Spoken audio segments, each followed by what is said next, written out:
The rain turned Flatbush Avenue into a river of reflected neon, each droplet catching the glow of bodega signs and taxi lights before disappearing into the gurgling storm drains. My sneakers, the ones I'd resoled twice already, squelched with every step, water seeping through the duct tape I'd carefully placed over the split in the left sole this morning. The weight on my shoulder had gone from uncomfortable to agonizing somewhere around block 7, but I didn't dare shift Maddie's position. At 4 years old, he was getting too heavy for me to carry like this. But the stroller had broken last week, and I couldn't afford a replacement until next month's check cleared. My fingers ached from gripping the canvas strap of my work bag, stuffed with cleaning supplies that jabbed into my hip with each step. The chemical smell of industrial cleaner clung to my hair, mixing with the metallic scent of rain and the grease from the deli where I'd done my second shift. 3 jobs today, 4 tomorrow. That was the math that kept us fed, kept the landlord from changing the locks, kept Maddie in that daycare that cost more than our rent, but was the only place in walking distance that would take him. The cafe appeared through the downpour like a lighthouse, its warm windows fogged with condensation and crowded with people seeking shelter from the storm. I hesitated at the door, very aware of how I must look, soaked through, my cheap work uniform clinging to my frame, a sleeping child draped over me like a human blanket, my hair plastered to my skull. Places like this, even the modest ones, had a way of making people like me feel unwelcome. The well-dressed professionals nursing their $7 lattes didn't want to share space with someone who smelled like pine sol and desperation.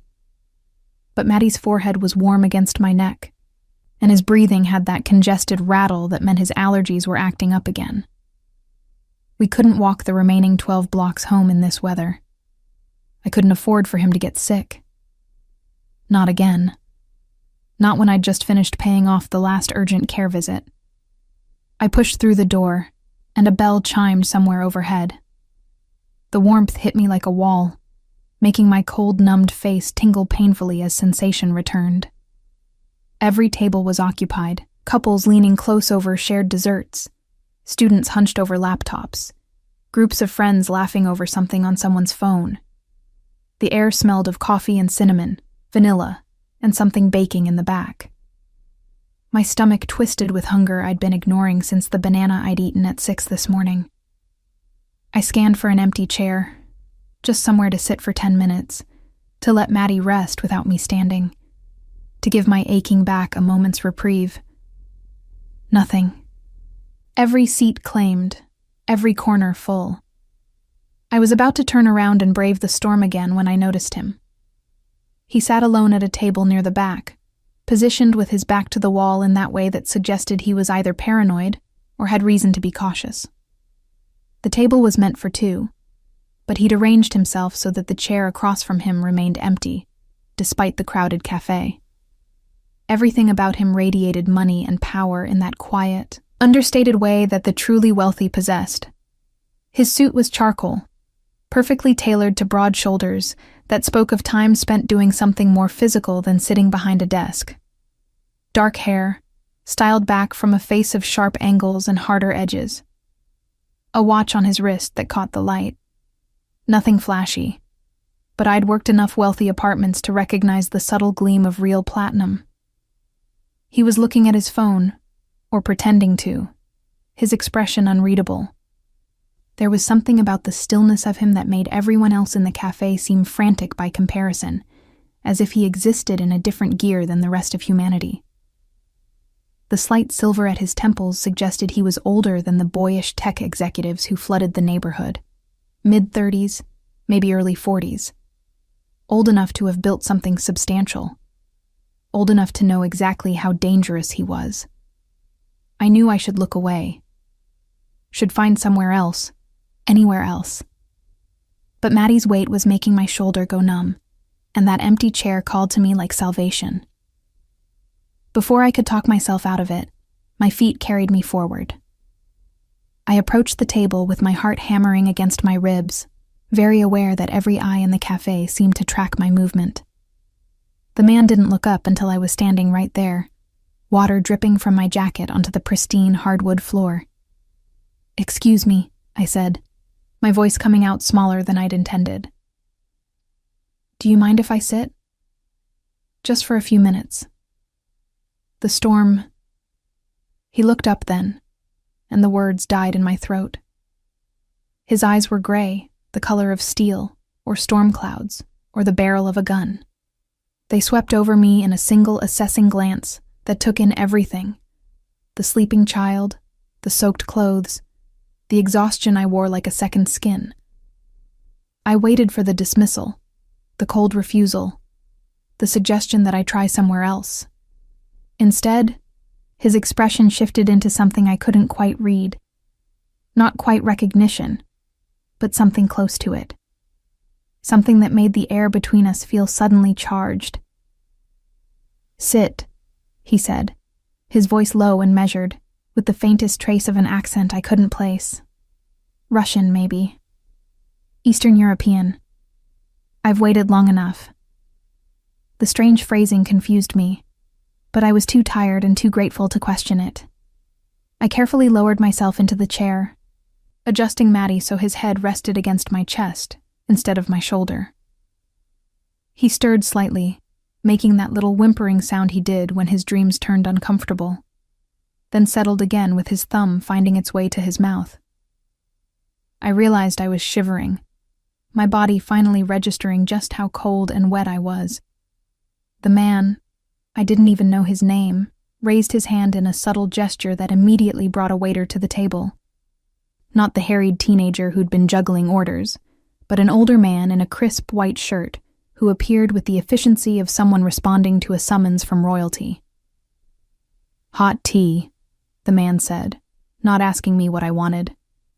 "The chamomile and soup, the chicken, if they have it. Bread, whatever's freshest." His eyes flicked to Maddie. "Hot chocolate, warm, not hot, and one of those chocolate croissants in the case." "Right away, Mr. Volkov," the waiter said, disappearing before I could protest. Mr. Volkov. The name echoed in my head with a strange familiarity I couldn't place. I knew I should recognize it, should understand why the waiter had straightened so visibly at the sight of him, why the people at nearby tables had suddenly become very interested in their own conversations. "I can't," I started, but he interrupted with a slight shake of his head. "You look like you've been working since dawn," he said. It wasn't a question. "When did you last eat?" The directness of the question disarmed me. "I had a banana this morning. There wasn't time for lunch and my dinner shift ran late, and then I had to pick up Maddie." I stopped, realizing I was explaining my entire day to a complete stranger.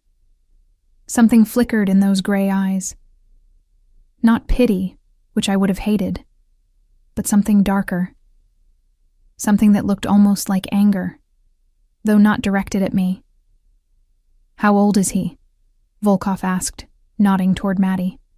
4, I said, my hand automatically moving to cup the back of my son's head in that protective gesture that had become instinctive. 4 next month, actually. "He looks like you," Volkov observed, and there was something odd in his tone. Same chin, same way of frowning even while sleeping. I blinked, surprised he'd noticed such details. Most people, especially men like him, didn't look at people like us long enough to notice anything. The food arrived with startling speed, steaming bowls and plates that made my mouth water involuntarily. The waiter set everything down with practiced efficiency, and I noticed how he called Volkov "sir," with a deference that went beyond good service into something closer to fear. "Please," Volkov said, gesturing to the food. "Eat." "I really should," I began, but my stomach betrayed me with a loud growl that made his mouth quirk into something that might have been amusement on a face less severe. "Eat," he repeated, and this time it wasn't a suggestion. I ate. Not delicately, not with the manners my mother had tried to instill in me back when I still lived in a world where manners mattered. I ate like someone who was starving because I was. The soup was rich and hot, warming me from the inside out. The bread was fresh and soft, butter melting into its still warm crust. I tried to eat slowly to make it look less desperate, but I was too hungry to maintain pretense. Volkov watched me with that same unreadable expression, sipping his own coffee. Black, no sugar, served in a delicate cup that looked absurd in his large hands. Hands that were scarred across the knuckles in a pattern that suggested old injuries from hitting things or people. "What's your name?" he asked when I'd slowed down enough to breathe. "Jasmine," I said, then added stupidly, "Turner. Jasmine Turner." "Jasmine," he repeated, as if testing the weight of it. "You worked at the Millennium Towers building 6 months ago. 5th floor. Tuesday and Thursday evenings." My spoon paused halfway to my mouth. "How do you—" "I had meetings there," he said simply. "You emptied the trash in the conference room. Always polite. Always careful not to disturb anyone even though they barely noticed you were there." The memory came flooding back. An office building in Manhattan. One of my better-paying gigs before they'd cut my hours. I'd cleaned the executive floors, moving like a ghost through spaces filled with expensive furniture and expensive people. I vaguely remembered a man who'd nodded at me once, actually meeting my eyes instead of looking through me like I was part of the furniture. Could that have been him? "I don't understand," I said slowly. "Why would you remember that? I'm just—" "Just what?" he interrupted, and there was an edge to his voice now. "Just a woman trying to survive? Just a mother doing whatever it takes to provide for her child? Those aren't small things, Jasmine Turner." The use of my full name sent a strange shiver down my spine. There was an intimacy to it that shouldn't have existed between strangers. But we weren't quite strangers anymore, were we? He'd remembered me across 6 months and thousands of faces. He'd seen me when no one else had. "I should go," I said, even as every muscle in my body protested the idea of moving. "Maddie needs to get home, and I've taken up enough of your time." "Where's home?" Volkov asked. I hesitated, but something about the way he asked, not invasive, but genuinely wanting to know, made me answer. "Crown Heights, about 12 blocks. He glanced at the window, where rain still hammered against the glass in sheets. "In this storm, with a sleeping child. After working how many jobs today?" 3, I admitted. 4 tomorrow." His jaw tightened almost imperceptibly. "And his father?" The question landed like a physical blow. "Gone," I said flatly. "Has been since before Maddie was born. Turns out promising forever is easier than actually staying." Volkov nodded slowly, as if this confirmed something he'd already suspected. He pulled out his phone, typed something quickly, then set it down. "A car will be here in 3 minutes," he said. "It will take you home." "I can't accept—" "You can," he interrupted. "And you will. Because walking 12 blocks in this weather will make you sick. And then who takes care of him?" He nodded at Maddie. "Pride is expensive, Jasmine. Sometimes it costs more than we can afford." The truth of it stung because he was right. I was already exhausted, already pushing my body past what it could safely handle. Getting sick meant missing work, which meant missing paychecks, which meant the careful balance I'd constructed would collapse entirely. "Why are you doing this?" I asked, my voice barely above a whisper. "Why do you even care?"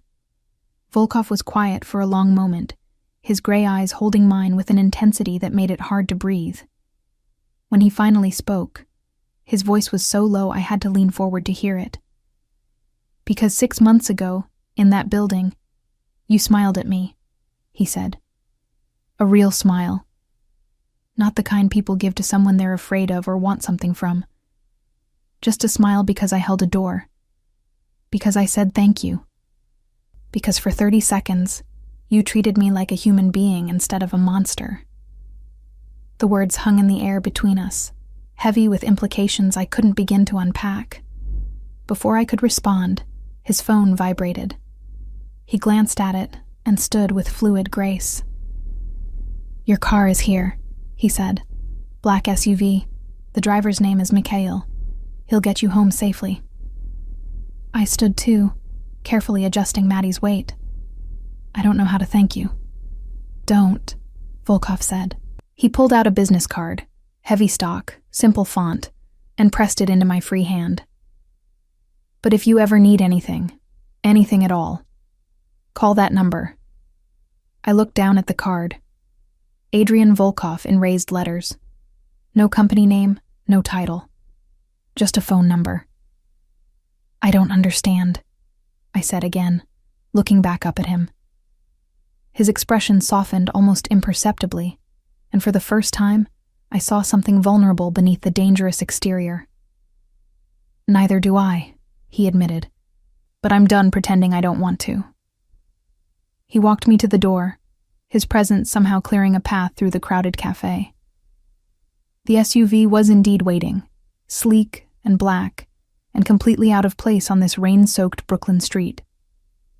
A man with shoulders like a linebacker opened the door for me, helping me settle Maddie in the back seat with a gentleness that belied his intimidating size.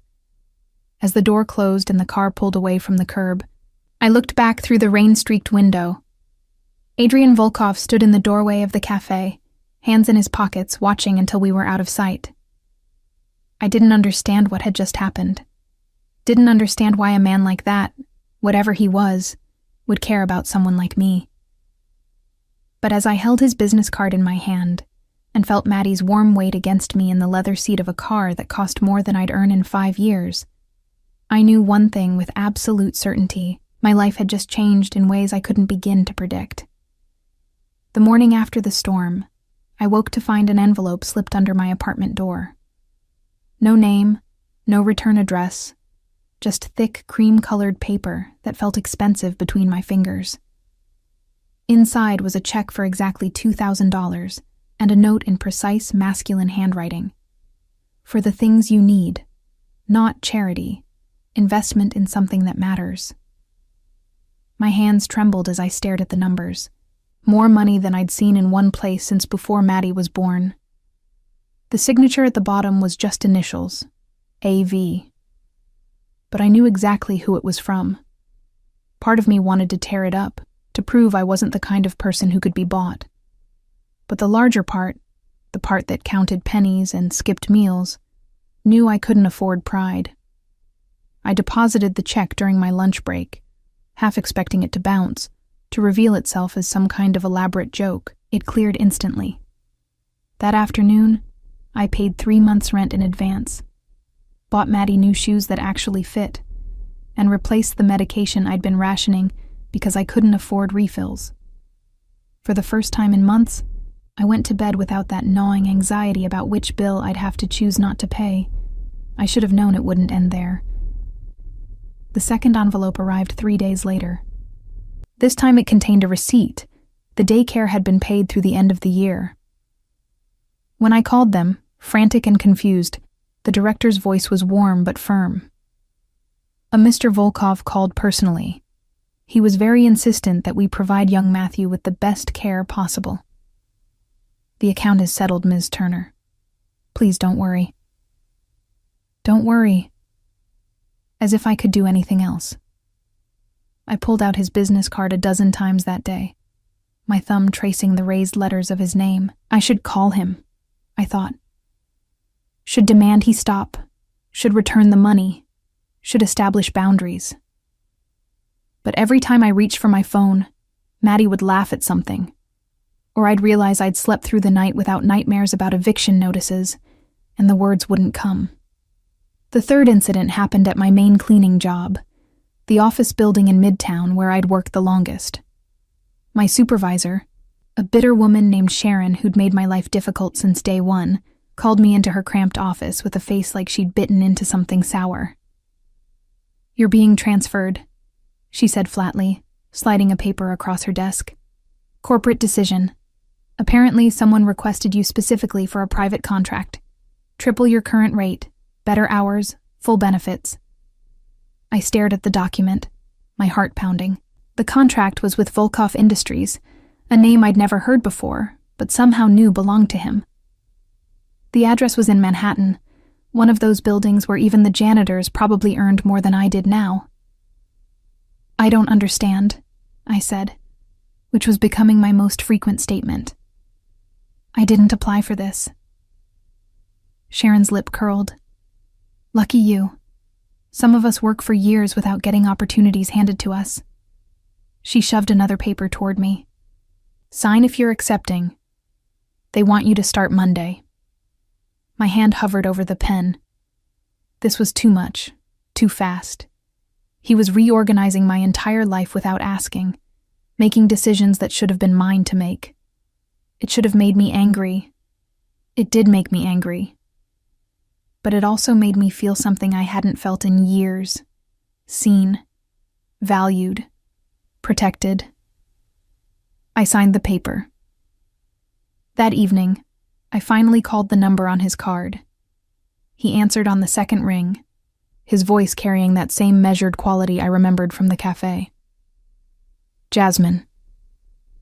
Not a question. He'd known it would be me.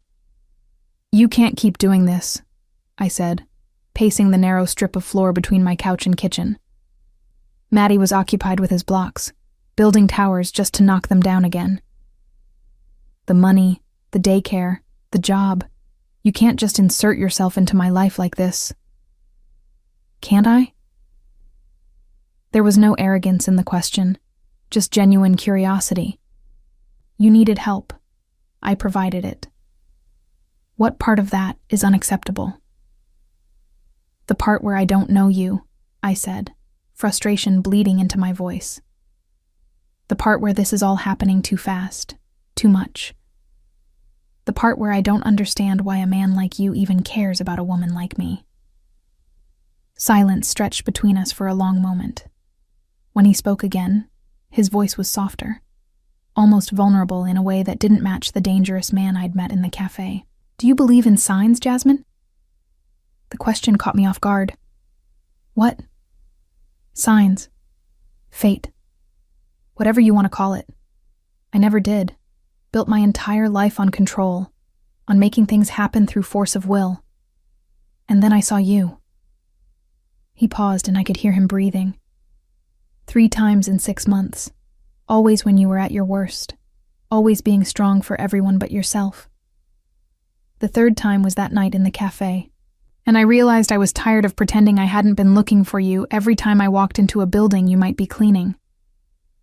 My throat went tight. "Adrian, let me help you," he said simply.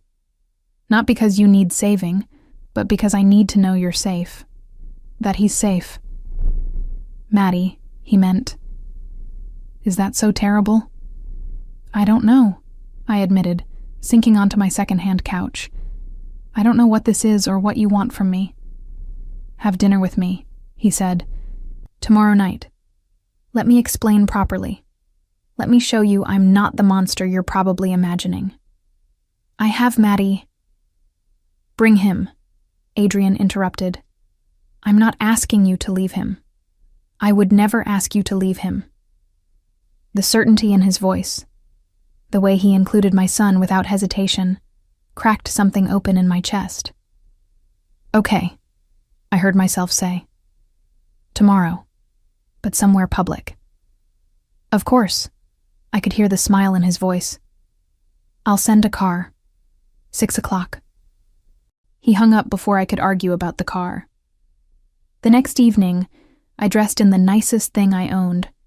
A simple blue dress I'd bought at a thrift store for a job interview that never happened.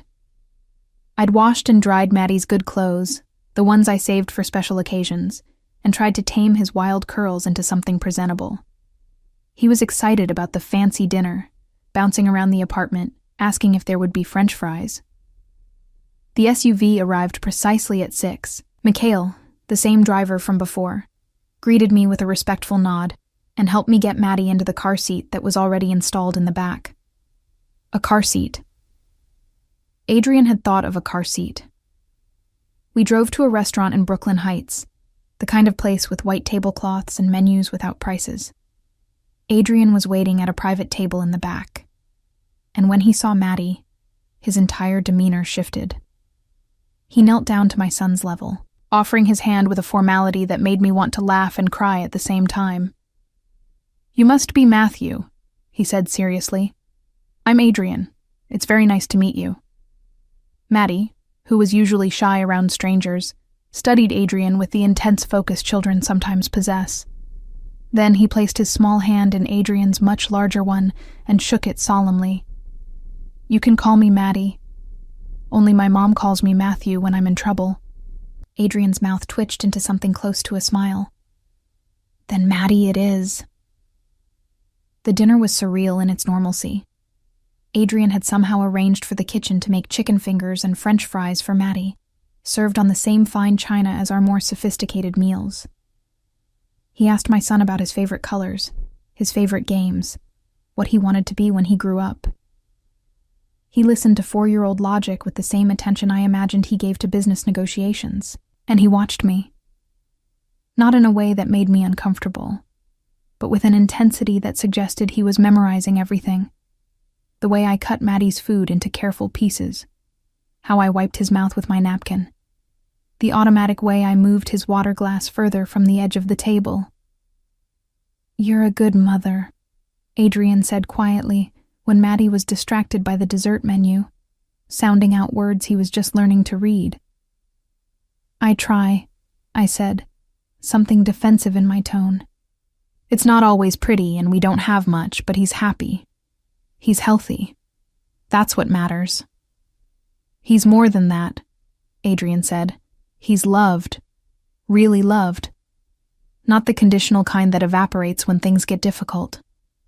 The kind that means you work 3 jobs and eat bananas for breakfast so he can have everything he needs." His gray eyes met mine. "That's rare, Jasmine. More rare than you know." Before I could respond, a man approached our table. He was younger than Adrian, well-dressed, with the kind of expensive haircut that screamed money.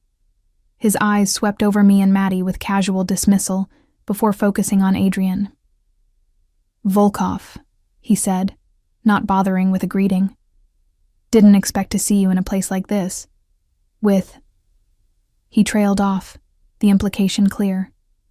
Adrian's expression went cold in a way that made the temperature at our table drop several degrees. "Dimitri, this is a private dinner. You're interrupting." Dimitri's smile was all edges. "Just wanted to congratulate you on your new acquisition. Though I have to say, I didn't think charity work was your style." He didn't finish the sentence. Adrian was on his feet with fluid speed that belonged to someone trained in violence, his hand closing around Dimitri's wrist with enough force that the other man's face went white. "Choose your next words very carefully," Adrian said, his voice deadly quiet. "Because the next insult you direct at this woman or her son will be the last thing you say for a very long time." I should have been frightened. Every instinct should have been screaming at me to grab Maddie and run from these dangerous men and their dangerous world. Instead, I felt something else entirely. Protected. Valued. Seen not as a charity case, but as someone worth defending. Dimitri jerked his wrist free, his face mottled with anger, and something that looked like fear. "My apologies," he said stiffly, directing the words at Adrian rather than me. "I didn't realize." "No," Adrian interrupted. "You didn't, and now you do. Leave." Dimitri left, practically fleeing the restaurant. Adrian remained standing for a moment, watching him go, before turning back to our table. The cold fury melted away when his eyes found Maddie, who was watching with wide eyes, his dessert spoon forgotten in his hand. "I apologize," Adrian said, sitting back down with careful control. That was inappropriate behavior for a dinner table. "You were scary," Maddie said with the brutal honesty of children. Then thoughtfully, "But you were scary at the bad man, not at us." Adrian's expression softened completely. "No, never at you. Either of you." We finished dinner in a strange new atmosphere, something unspoken having shifted between us. When Adrian walked us to the car, his hand rested at the small of my back, possessive and protective in equal measure. Before I could get in, he caught my arm gently. "I need you to understand something," he said. "What you saw tonight, what Dmitri implied.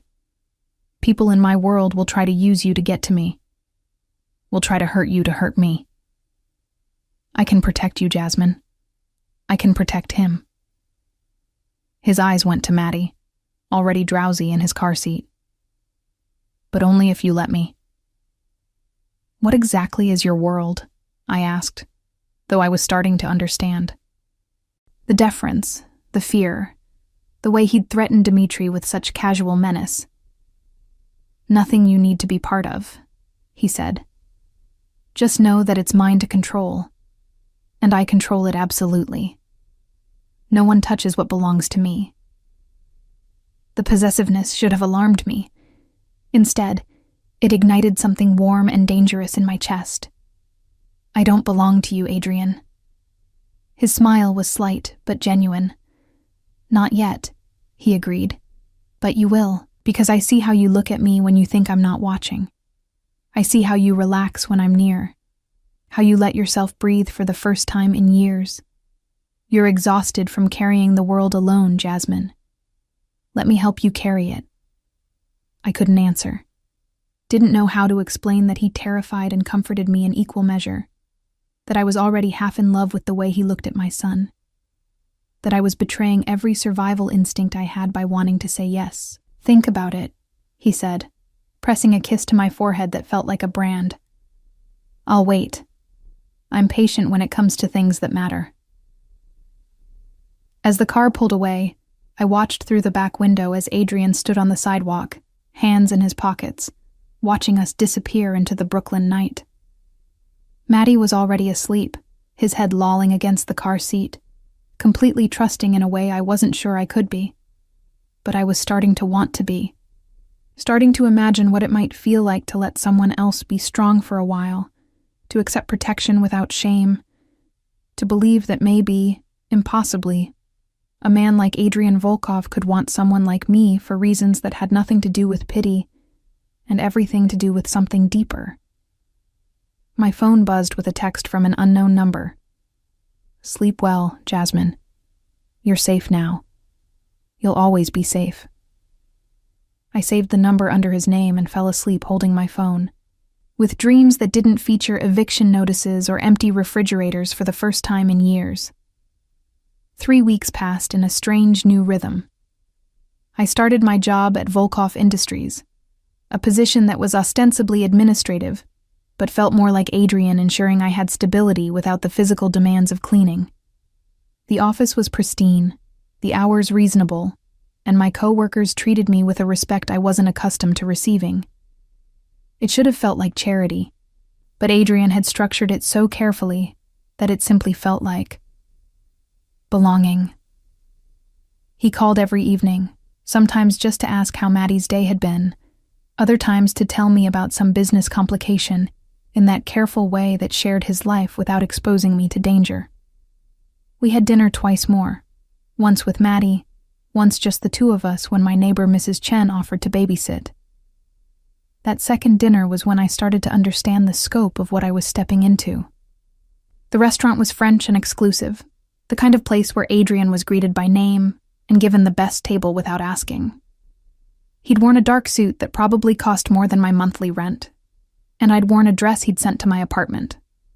Designer, perfectly fitted, with a note that said simply, "You deserve beautiful things." "Tell me about before," he'd said over wine I couldn't pronounce. "Before Maddie's father left. Before you were alone." I'd hesitated, then found myself talking about college, about the girl I'd been who'd believed in happy endings and romantic gestures, about meeting James at a party, how charming he'd seemed, how quickly love had turned to pregnancy had turned to abandonment, how I'd dropped out with 2 semesters remaining, how my parents had stopped speaking to me when I'd refused to give the baby up for adoption. "I was so stupid," I'd said, staring at my plate. "I believed every promise, every sweet word. I thought love was supposed to feel like drowning, like you couldn't breathe without the other person. I didn't realize drowning was exactly what it was. Adrian had reached across the table, his hand covering mine with a warmth that spread up my arm. You weren't stupid. You were young and kind, and you believed the best in someone who didn't deserve it. That's not a flaw, Jasmine. It's the most beautiful thing about you. Now, 3 weeks later, I was sitting in my small apartment with Adrian beside me on the couch while Maddie played at our feet, building an elaborate city out of blocks. It was Saturday afternoon, the sun streaming through my patched curtains, and everything felt so domestic and normal that I kept forgetting the man on my couch could probably have me killed with a phone call. I need to tell you something, Adrian said, his voice carrying an unusual tension. About my life, about what I do. I set down my tea, giving him my full attention. I know what you do, Adrian. Or at least I know enough. His eyebrows rose slightly. Do you? You're Russian Mafia, I said quietly, conscious of Maddie nearby even though he was absorbed in his game. Bratva, I think it's called. You run operations on the East Coast, which is why people are afraid of you. Why Dmitri backed down so quickly. Why waiters and drivers call you sir like they're addressing royalty. Adrian studied me with those penetrating gray eyes. You've been researching. I Googled you, I admitted. Your name came up in some news articles. Nothing concrete, nothing provable in court, but enough to understand. I took a breath. Are you going to tell me I'm wrong? No, he said simply. You're not wrong. My father was Bratva. His father before him. I inherited an empire built on fear and violence and control.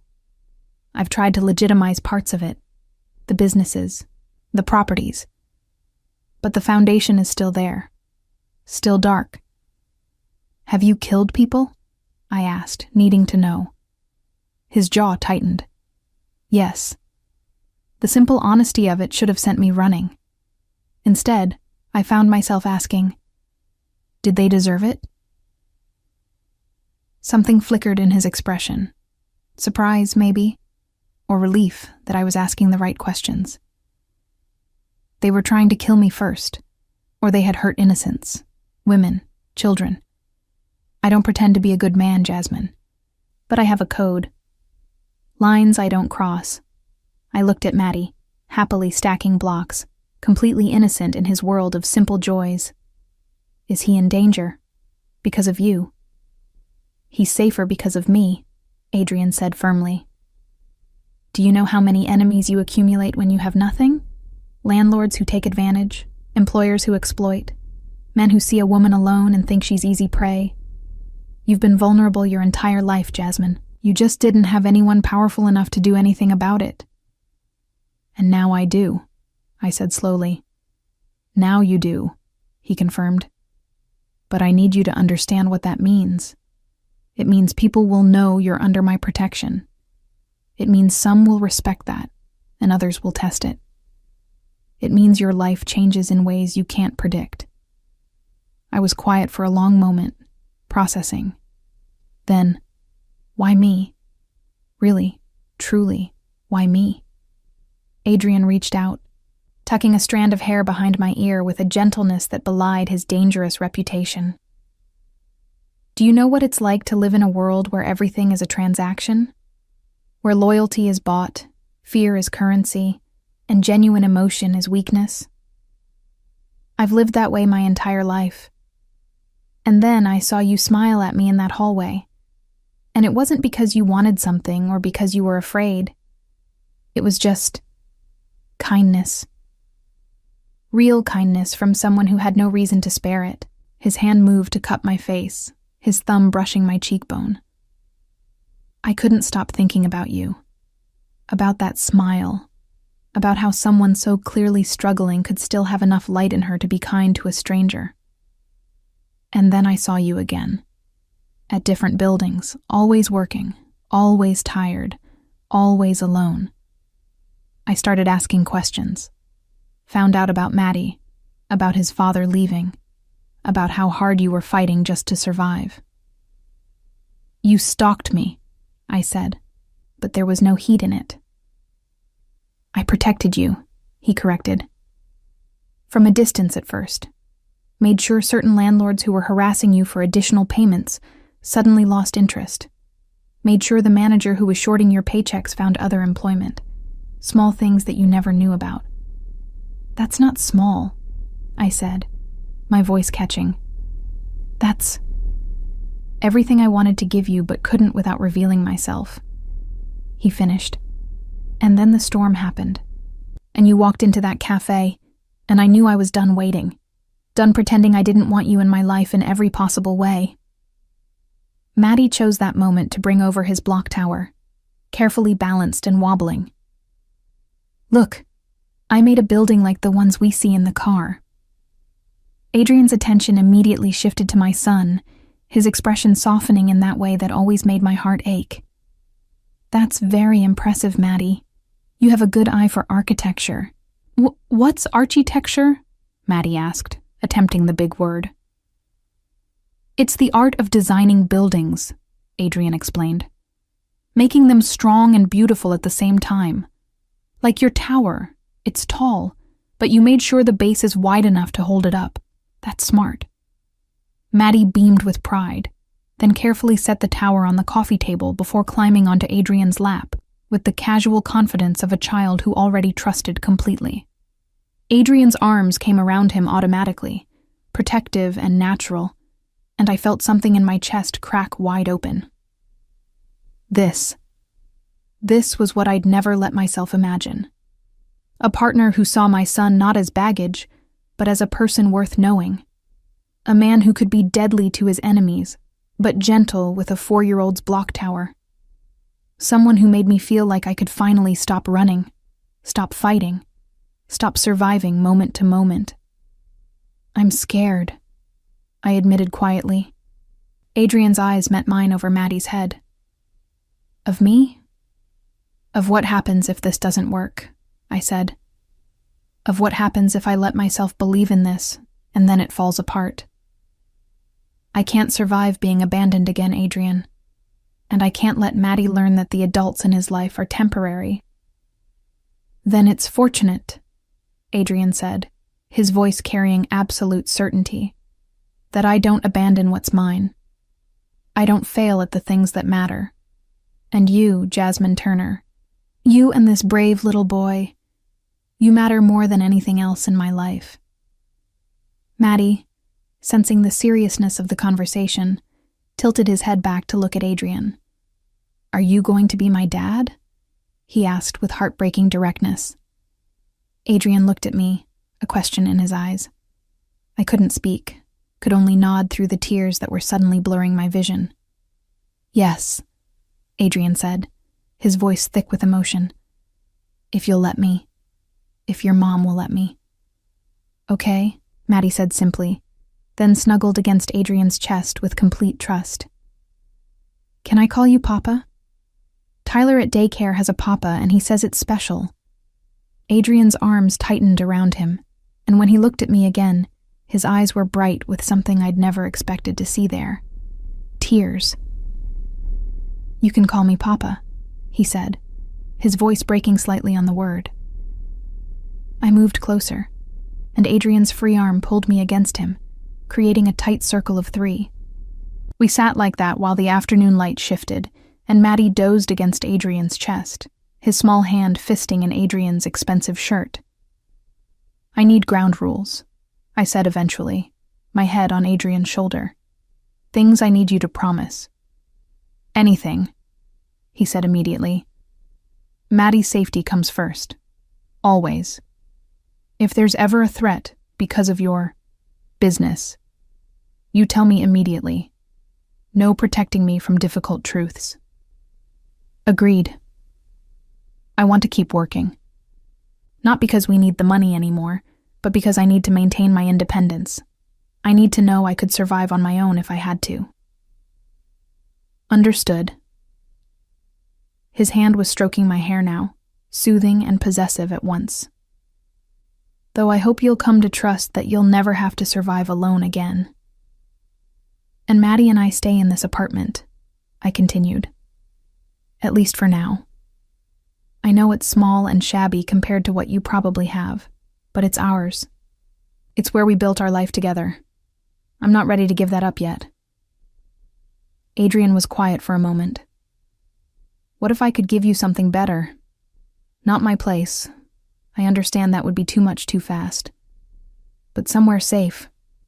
Somewhere Maddie could have a yard to play in, where you wouldn't worry about the heat cutting out in winter or the noise from neighbors." "Adrian, just think about it," he said. "No pressure. But Jasmine, the thought of you and him in a building without proper security, where I can't ensure you're completely safe, it makes me—" He stopped, jaw tightening. "I respect your independence. But please let me provide basic protection. That's not about control. It's about my sanity." I understood, because I was starting to learn how Adrian loved, fiercely, completely, with a possessiveness that would be terrifying if it wasn't so clearly rooted in genuine care. "Okay," I said. "We can look at other apartments. Together. I get veto power on anything I don't like. Deal." He kissed the top of my head. "Any other conditions?" "Just one more," I said, pulling back to look at him directly. "Be honest with me. Always. I'd rather face difficult truths than pretty lies. I had enough lies with James. If you're going to be part of our lives, part of Maddie's life, I need to trust that you're real." Adrian's hand came up to cup my face, his thumb brushing away a tear I hadn't realized had fallen. "I promise you, Jasmine. No lies. No games. This, us. It's the most real thing in my life." He kissed me then, soft and careful, mindful of Maddie sleeping between us. It wasn't our first kiss.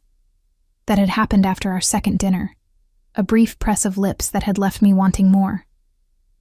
But this one felt different. It felt like a promise, like a beginning, like the moment when everything irrevocably changed. When we pulled apart, Maddie was watching us with sleepy eyes. "Does this mean Adrian's staying for dinner?" he asked, yawning. Adrian looked at me, hope and vulnerability written across his usually guarded features. "Can I?" I thought about how empty the apartment would feel after he left, how Maddie would ask when Papa was coming back, how I was already reorganizing my life around the shape of Adrian Volkov. It should have terrified me. Somehow it just felt right. "Yes," I said. "Stay." He stayed for dinner. And then he stayed for bath time, reading Maddie a story with his deep voice turning animated for the different characters. He stayed until Maddie was asleep, his small hand clutching the edge of Adrian's sleeve even in slumber. And then he stayed a while longer, sitting with me in the quiet apartment, talking about everything and nothing. When he finally left, well past midnight, he kissed me at the door with a thoroughness that left me breathless. "I'll be back tomorrow," he promised, "and the day after. And every day you'll let me, until you stop seeing this as my visits and start seeing it as coming home." I watched from my window as he climbed into the waiting SUV, Mikhail standing guard as always. The car pulled away, and I hugged myself in the cool night air, already counting the hours until I'd see him again. My phone buzzed. "Thank you for letting me in, for letting me stay, for trusting me with him. I won't fail you, Jasmine. That's a promise I'll keep with my life." I fell asleep smiling. My last thought before dreams claimed me being that maybe, just maybe, I'd finally found someone who understood that love wasn't just about the fairy tale moments. It was about showing up, about staying, about choosing us, again and again, even when it was complicated and messy and hard. And Adrian Volkov, dangerous as he was, had chosen us. The apartment hunting started the following weekend.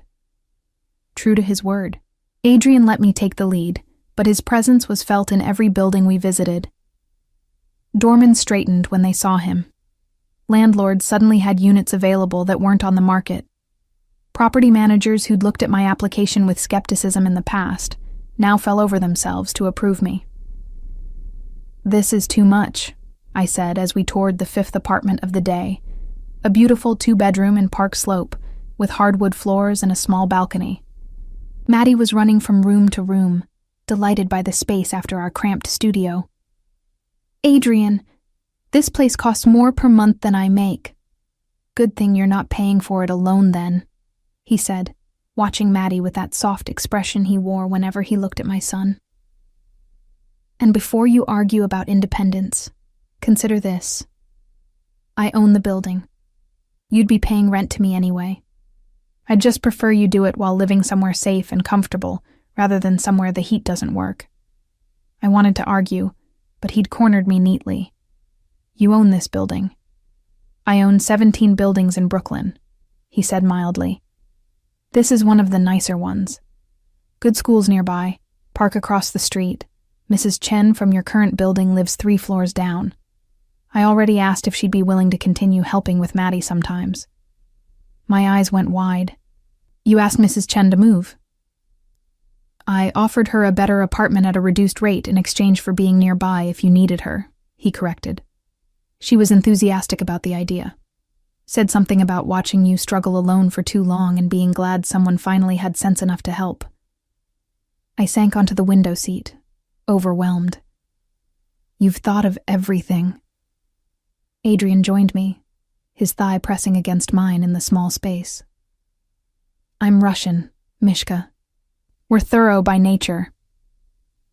The endearment, little mouse, had appeared a few days ago, and I pretended not to notice how it made my heart skip. "What about security?" I asked, finally voicing the fear that had been growing. "You said people might test your protection of us. What does that mean practically?" His expression grew serious. "It means Mikhail or someone from my security team drives you and Maddie. It means there's always someone watching the building. It means I know where you are, not to control you, but to ensure I can reach you if necessary." He took my hand, lacing our fingers together. "I know it sounds invasive, but Jasmine, in my world, the people I care about become targets. I won't risk you or Maddie because I was too polite to insist on proper protection." "And your competitors? They know about us?"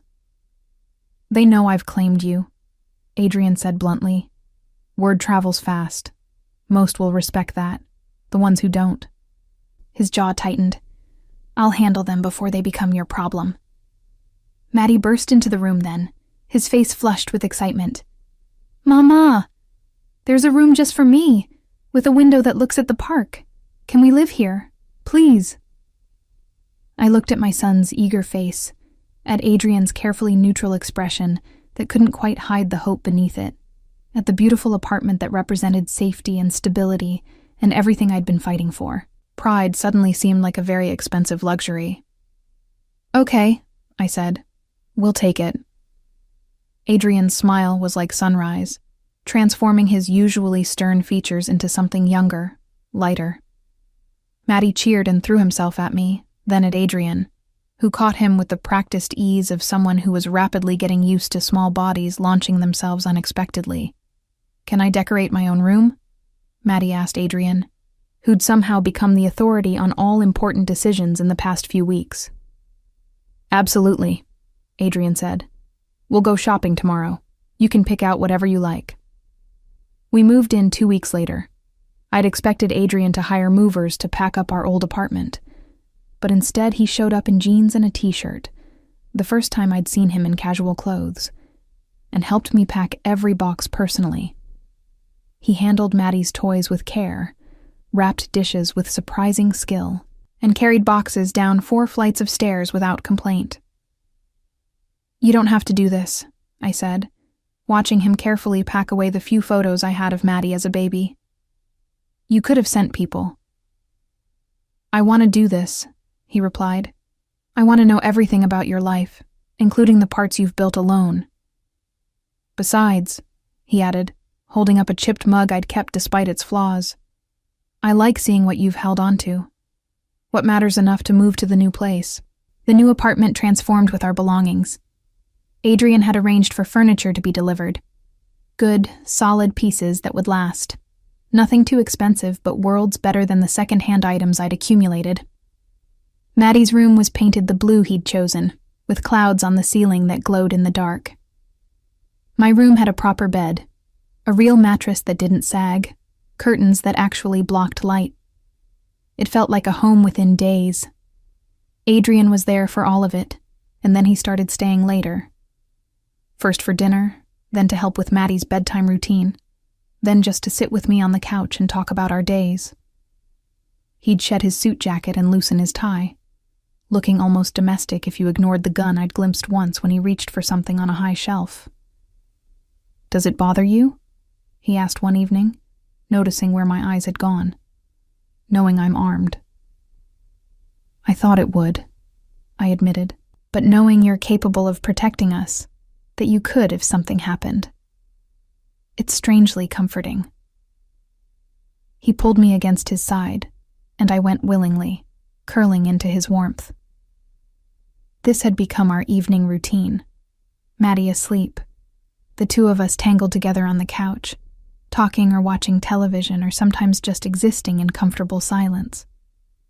"Tell me about your father," I said, curious about the man who'd raised Adrian into this strange combination of dangerous and devoted. Adrian was quiet for so long I thought he wouldn't answer. Then, he was Bratva through and through. Came to America with nothing, built an empire through blood and intimidation. I was 12 when he first took me to a meeting, where he had to handle a man who'd stolen from him. I tensed, but Adrian's hand kept stroking my hair, soothing. "I watched my father shoot him," he continued quietly. "Clean, quick, no hesitation." Then he turned to me and said, "This is our world, Adrianovich. We protect what's ours, and we destroy what threatens it. No mercy, no regrets." I threw up in the car on the way home. "Adrian?" "But I learned," he said. "Learned to be like him, to build on what he'd started. Learned to kill without hesitation, to inspire fear, to control through power. And I was good at it. Better than he'd been, because I added strategy where he'd used brute force. By the time he died, I'd already surpassed him." He tilted my face up to his. "But I never learned how to be human again. Never learned that there were parts of life that didn't require violence or control. Until you. Until I saw what it looked like to be strong through kindness, to build something real with just love and determination." His thumb brushed my lower lip. "You saved me, Jasmine, from becoming completely the monster my father made me." I kissed him, unable to find words sufficient for the emotion swelling in my chest. He responded immediately, deepening the kiss with a hunger we'd both been carefully restraining. His hands were in my hair, my body pressed against his, and when we finally broke apart, both breathing hard, his eyes were dark with want. "I should go," he said, but made no move to leave. "Or you could stay," I heard myself say. "Maddie's asleep. We're both adults. You've been remarkably patient, and I'm tired of pretending I don't want more." Something flared in his expression, relief mixed with restraint. "Jasmine, I don't want you to feel pressured. I can wait until—" I cut him off with another kiss. "I'm not pressured. I'm choosing this. Choosing you. Is that clear enough?" His answering smile was predatory and pleased. "Crystal clear, Mishka." He swept me into his arms with effortless strength, carrying me to my bedroom as if I weighed nothing. He set me down carefully, then proceeded to show me exactly how thorough Russians could be, learning my body with the same intense focus he applied to everything that mattered to him. Later, wrapped in sheets in Adrian's arms, I traced the scars that marked his torso, evidence of a violent life I'd never have to witness directly, because he was careful to keep that world separate from ours. "Are you happy?" he asked quietly, his fingers drawing patterns on my bare shoulder. "Yes," I said, surprising myself with the simplicity of the truth. I didn't think I could be again. After James, after everything fell apart, I thought happiness was for other people, that my job was just to survive and make sure Maddie had what he needed. And now? Now I have more than I ever imagined, I admitted. A home, security, someone who sees me, who sees us. It's terrifying and wonderful, and I keep waiting for something to go wrong, because this much good doesn't happen to people like me. Adrian pulled me closer, his body warm and solid against mine. People like you? He repeated. You mean strong women who fight for their children? Who work themselves to exhaustion to provide? Who smile at strangers even when they're drowning? Those people deserve everything good, Jasmine, and I intend to spend however long you'll let me making sure you get it. A sound from the other room made us both freeze. Maddie, calling for me with that particular tone that meant he'd had a bad dream. I started to get up, but Adrian was faster, pulling on his pants and padding barefoot to Maddie's room. I followed, pulling on his discarded shirt, and found them in the moonlight streaming through Maddie's window. Adrian had scooped my son into his arms, murmuring something in Russian that I didn't understand but that seemed to calm Maddie immediately. Papa, Maddie mumbled, still half asleep. There was a monster. No monsters can reach you here, Adrian promised, settling into the small chair beside Maddie's bed with my son on his lap. I won't allow it. I leaned against the doorframe, watching this feared Mafia boss rock my 4-year-old back to sleep with a gentleness that made my eyes sting with tears. When Maddie's breathing evened out, Adrian carefully placed him back in bed, tucking the blankets around him with precise care. He found me in the doorway, and we returned to my room in silence. Back in bed, Adrian pulled me against him, and I felt his heart beating steadily beneath my palm. I love you, he said, the words quiet but heavy with meaning. I know it's fast. I know you might not be ready to say it back, but I need you to know. This isn't infatuation or obsession or possession. It's love, Jasmine. Real, permanent, choose you everyday love. My throat was tight with emotion, but I managed. I love you too. God help me, I do. And I'm terrified of it. Fear means it matters, Adrian said. Fear means you're not taking it for granted. That's good. That means we'll both fight to keep this. I fell asleep in his arms, feeling safer than I'd felt in my entire adult life. And when I woke to find him still there, making breakfast in my kitchen while Maddie chattered about his dreams, I realized this was what I'd been working toward all along. Not just survival, but life. Real, messy, complicated, beautiful life, with someone who'd chosen to fight alongside me instead of leaving me to fight alone. 3 months into our new life, I was starting to believe in happily ever after. Adrian had become a permanent fixture, keeping clothes at our apartment and spending more nights than not in my bed.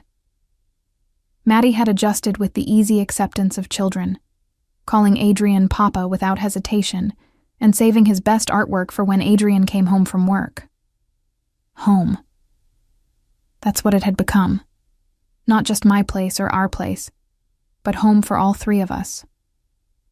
I was at work, my comfortable office job that paid well and didn't leave me exhausted, when my phone rang with a number I didn't recognize. I almost didn't answer, but something made me pick up. Ms. Turner? A woman's voice, professional and cool. This is Detective Sarah Mitchell with the NYPD. I'm investigating certain business activities of Adrian Volkov, and I understand you've been in a relationship with him for several months. My blood went cold. I don't know what you're talking about. Ms. Turner, please. We both know you're living in his building, that he's been supporting you financially, that he's developed a relationship with your son. I'm not calling to cause you problems. I'm calling because you're a potential witness, and witnesses in cases involving organized crime tend to be safer when they cooperate. I have nothing to say to you, I said firmly, trying to keep my voice steady. And you shouldn't be contacting me at work. Where else should I contact you? Your apartment that Volkov owns, while you're being driven around by his security? Ms. Turner, you're in deep with a dangerous man. For your son's sake, if not your own, please consider. I hung up, my hands shaking. Within seconds, I was dialing Adrian. He answered immediately. Jasmine, what's wrong? A detective just called me, Mitchell. She's investigating you, asking questions about our relationship, about Maddie. The words tumbled out in a rush. Adrian, what's happening? His voice went hard in that way that reminded me of the dangerous man beneath the devoted partner. Did she threaten you? No, just... She implied I might need protection, that witnesses are safer when they cooperate. Listen to me carefully, Adrian said, and I could hear him moving, could picture him dropping whatever business he'd been handling to deal with this. Detective Mitchell has been trying to build a case against me for 2 years. She's failed repeatedly, because there's nothing concrete to find in my legitimate operations. Now she's trying to use you as leverage. What do I do if she calls again? You tell her to contact my lawyer, Adrian said. Don't answer her questions. Don't engage. Don't let her make you afraid. I'm on my way to you now. We'll deal with this together.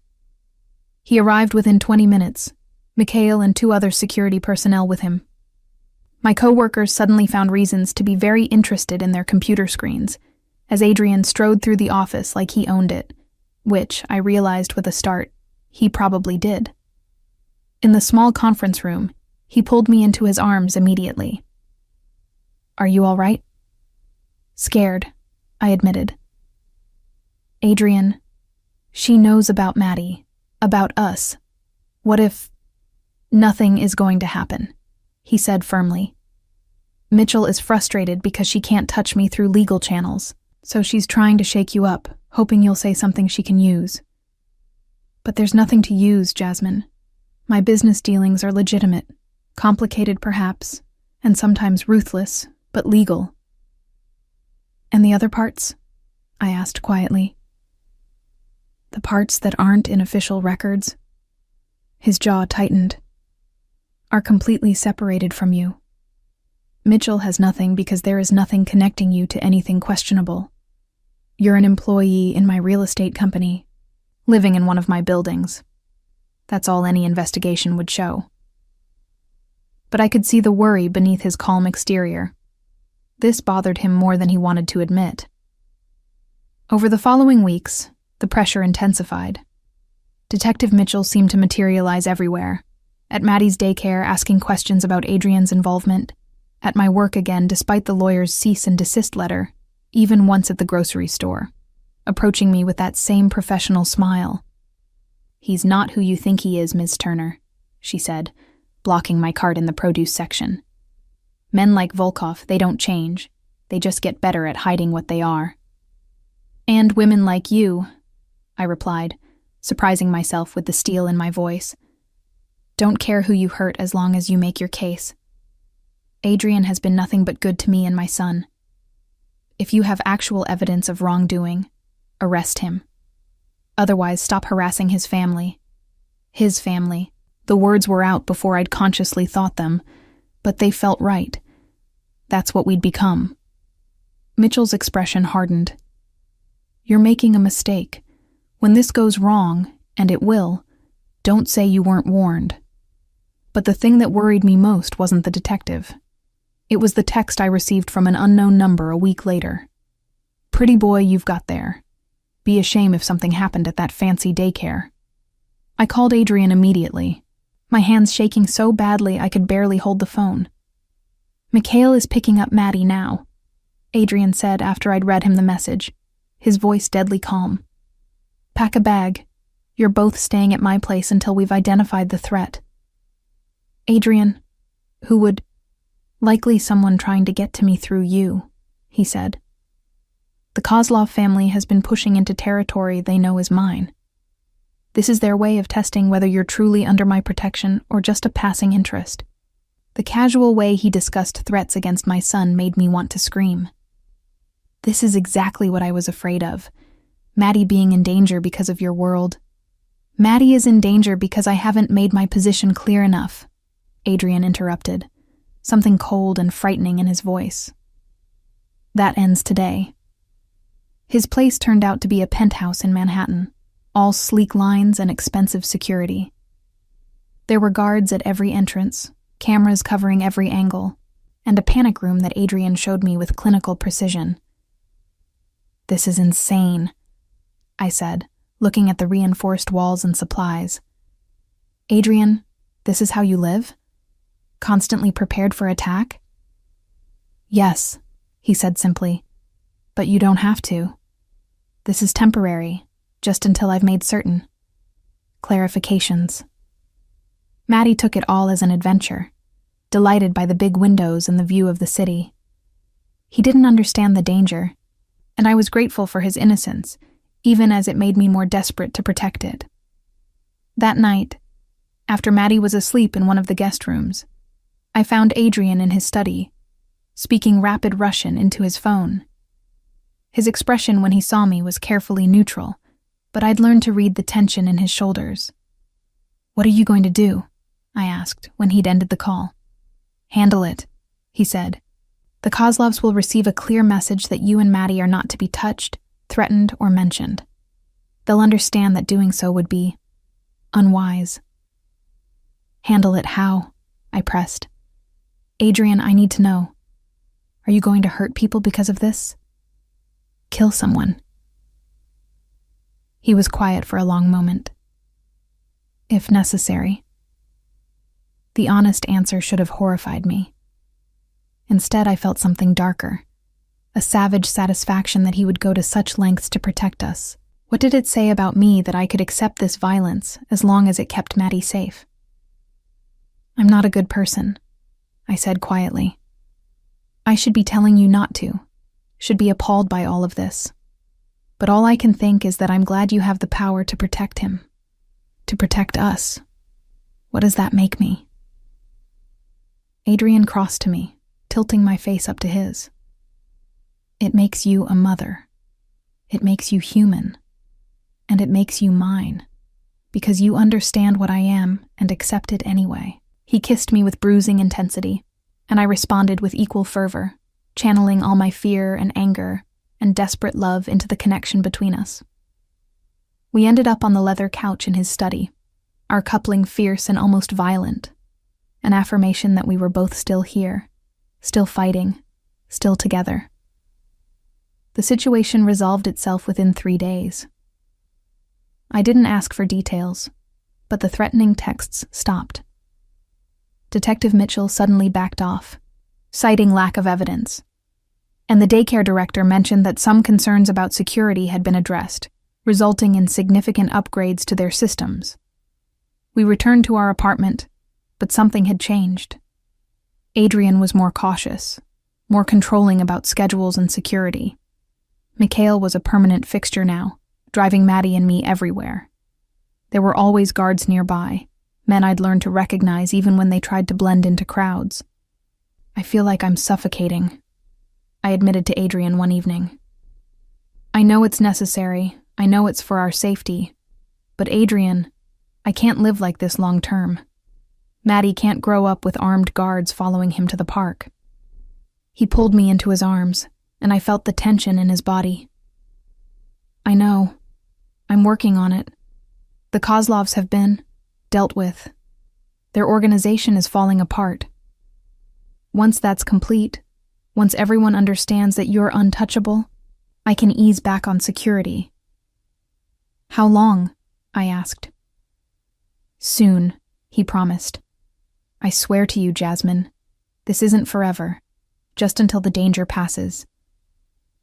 But I was starting to understand that with Adrian, the danger never completely passed. It was always there, lurking, waiting for the next challenge, the next threat, the next person who thought they could test his power by going after what he loved. And he did love us. That much was clear in every action, every decision, every moment he spent with Maddie teaching him to tie his shoes or read simple words. He loved us completely, possessively, in that all-consuming way that was as terrifying as it was comforting. I was in too deep to back out now. We all were. For better or worse, our lives were entangled with Adrian Volkov's, and I had to believe that his power to protect us was greater than the danger that came with loving him. I had to believe it. Because the alternative, that I'd made a terrible mistake, that I'd put my son at risk for love, was too devastating to consider. It happened on a Tuesday, 3 weeks after what I'd started thinking of as the incident. I was at the park with Maddie, Mikhail stationed nearby with that careful vigilance I'd grown accustomed to. Maddie was on the swings, pumping his legs with determined focus, when a woman approached. She was older, well-dressed, with kind eyes that crinkled when she smiled. "What a beautiful boy," she said, watching Maddie. "How old is he?" 4, I said, automatically shifting closer to my son. After everything that had happened, strangers made me nervous. "Mine is 5, she said, gesturing to a girl playing in the sandbox. The phase where they think they can fly if they just try hard enough. I relaxed slightly. Just another mother, making conversation. Maddie's convinced he's going to reach the clouds one day. We chatted for a few minutes about the mundane challenges of parenting, and I was so distracted that I didn't notice when she stepped closer. Didn't realize something was wrong until I felt the pinch in my arm and looked down to see a syringe, now empty. "I'm sorry," the woman whispered. "They have my daughter. Said they'd kill her if I didn't." I tried to call for Mikhail, but my tongue felt thick, uncooperative. The world tilted sideways, and I was dimly aware of him running toward me, of Maddie screaming, "Mama!" of strong hands catching me before I hit the ground. Then nothing. I woke in darkness, my head pounding and my mouth dry as sand. The smell was wrong, stale cigarettes and mildew instead of the clean scent of our apartment. When I tried to move, I realized my hands were bound behind me, zip-tied to a chair. "She's awake." A light snapped on, blinding me. When my eyes adjusted, I saw 3 men in a room that was barely more than a warehouse space. Concrete floors, rusted metal walls, the distant sound of traffic suggesting we were somewhere industrial. "Ms. Turner," the man in front said, pulling up another chair to sit across from me. He was in his 50s, with silver hair and a face that might have been handsome if not for the coldness in his eyes. I apologize for the dramatic extraction, but Mr. Volkov wasn't leaving us many options to have this conversation. "Where's my son?" I demanded, fear making my voice sharp. "If you hurt him—" "The boy is fine," he interrupted. "Still at the park with Volkov's man. We only needed you." Some of the terror receded, but not much. "What do you want?" "I'm Dmitry Kozlov," he said, as if the name should mean something. Then I remembered. The man from the restaurant. The one Adrian had threatened. "My family has been doing business in this city for 30 years. Then Volkov decides our territory belongs to him, and suddenly my nephews are dead. My operations are shut down, and I'm being pushed out of the market I built." "I don't know anything about Adrian's business," I said honestly. "I'm just the woman he loves," Dmitry interrupted. "The weak point in armor that didn't have weak points before you. Do you understand how valuable that makes you?" Ice flooded my veins. "He won't negotiate with you. He doesn't compromise." "Oh, I'm not asking for negotiation," Dmitry said, leaning forward. "I'm asking you to leave him, publicly, dramatically. Tell him you can't live with what he is, that you're taking the boy and disappearing. Break his heart thoroughly enough, and he'll be too distracted to stop my people from reclaiming what's ours." I almost laughed. "And you think I'll do this why? Out of the goodness of my heart? Because the alternative is we kill you," Dmitry said simply. "Oh, not today. Not in a way that would make you a martyr. But accidents happen, Ms. Turner. Especially to single mothers with demanding children. Maybe you fall down some stairs. Maybe your brakes fail. Maybe there's a fire in your building that you don't wake up from." He pulled out his phone, showing me photos. Images of Maddie at the park, at daycare, in our apartment. Proof that they could reach him anytime they wanted. The boy lives. You live. But only if you walk away from Volkov. That's the deal. Before I could respond, before I could even process the threat, the door exploded inward with a sound like thunder. Men poured in. Adrian's people, armed and moving with military precision.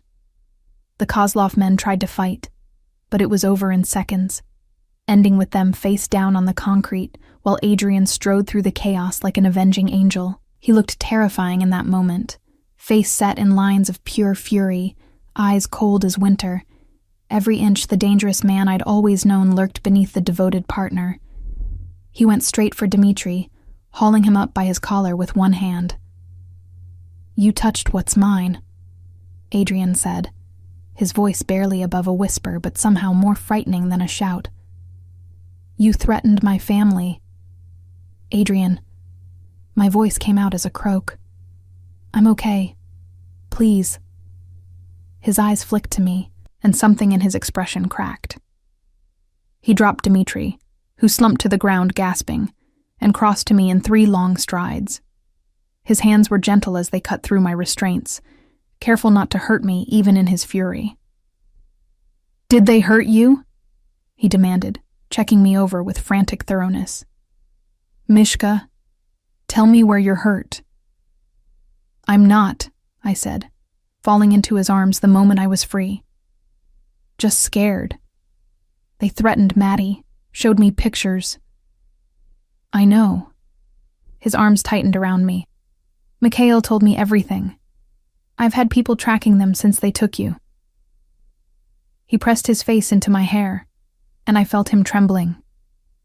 "When I realized they had you, He didn't finish, but I understood.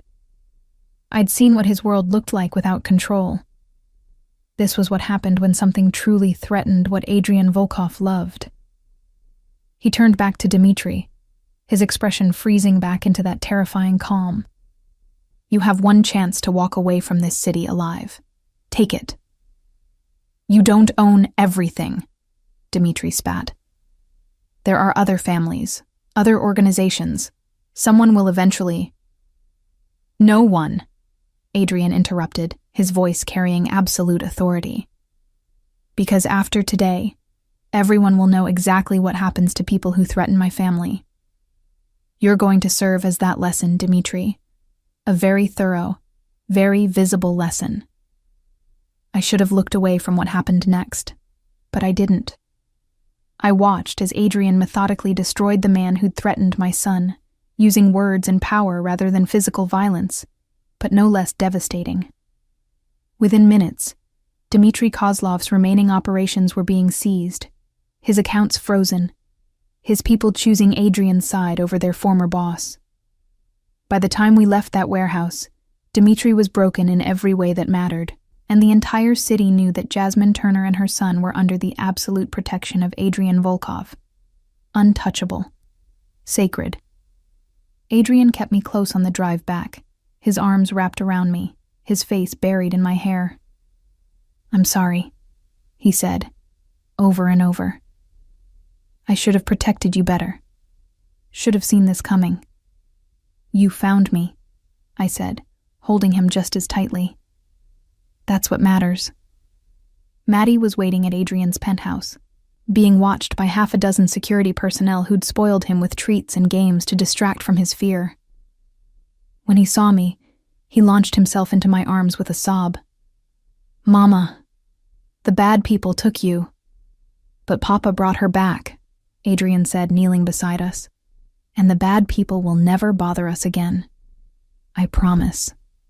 That night, after Maddie had finally fallen asleep between us in Adrian's enormous bed, I lay in the darkness thinking about everything that had happened, about how close I'd come to losing everything, about the choice Dmitri had tried to force me to make.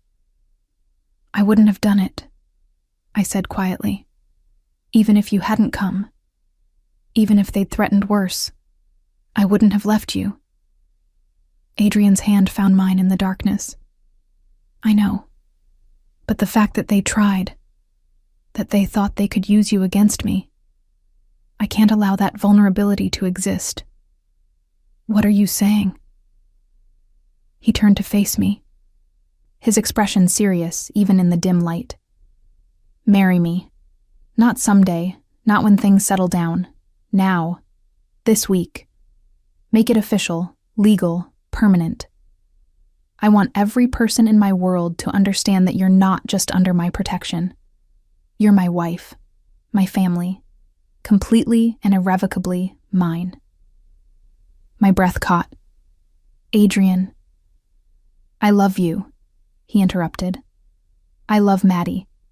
I want to adopt him legally, give him my name, make sure that if anything ever happens to me, you're both protected by everything I've built. Please, Jasmine, say yes. I thought about all the reasons I should say no, about how fast this was happening, about the danger that came with loving him, about how different our worlds were. But then I looked at Maddie, sleeping peacefully because he trusted Adrian to keep him safe. I looked at Adrian, this dangerous, devoted man who'd literally torn apart an organization to get me back. Yes, I said, but I have conditions. His lips curved into a slight smile. Of course you do. We do this properly. I want Maddie to understand he's part of this, that we're choosing to be a family together. And I want him legally yours, with all the protections that provides. But Adrian, I also need you to promise me that you'll do everything possible to keep the violent parts of your world away from him. He can know you're powerful, that you protect people, but he doesn't need to see what that means in practice. Agreed, Adrian said immediately. Anything else? Just this. I cupped his face in my hands. I need you to promise you'll keep choosing us, keep choosing me, even when it's hard, even when your world demands things that conflict with this family we're building. Because I'm all in, Adrian. Completely, terrifyingly all in. But I need to know you are too. Jasmine Turner, he said seriously, I have been all in since the moment you asked if you could sit at my table in that cafe. Before that even. I've been waiting for you without knowing it. And now that I have you, I will never let go. That's not a threat. It's a promise. You and Maddie are my everything. He kissed me then, soft and deep and full of promise, while our son slept beside us, innocent and safe in the fortress of security Adrian had built around us. We married 5 days later at City Hall, with Mikhail and Mrs. Chen as witnesses and Maddie as the ring bearer, taking his job very seriously in his new suit. Adrian had offered a big wedding, but I'd refused. This wasn't about show or society. It was about the three of us, choosing each other, making it official. When the clerk pronounced us married and Adrian kissed me, Maddie cheered and called Adrian Papa without any hesitation, and I realized this was what I'd been working toward my entire life without knowing it. Not just survival, but joy. Real, messy, complicated joy with someone who saw all my broken pieces and loved me anyway. The adoption papers were filed that same day. Matthew Turner would become Matthew Volkov, officially and legally Adrian's son. The danger would always be there, lurking at the edges of our lives. But now we faced it as a family, united and protected by the love and power of a man who'd chosen us above everything else. As we left the courthouse, Adrian's arms around both Maddie and me, I realized I wasn't afraid anymore. The future was uncertain, yes, but for the first time in years, it felt full of possibility rather than just problems to solve. We went home, to the apartment that was truly ours now, to the life we were building together. And when Maddie asked if this meant we were really, really a family now forever, Adrian knelt down to his level and promised, "Forever, Maliesh. Nothing will ever change that." I watched them, my 2 boys, and knew that I'd found what I'd been searching for in that cafe during the storm. Not just shelter from the rain, but someone who would weather every storm with me. Someone who'd been waiting, just as I had, for the moment when our paths would cross and everything would finally click into place. Adrian had said he'd waited long enough. What I hadn't understood then was that we'd both been waiting. For each other. For this. For the family we were meant to become. And now, finally, the waiting was over.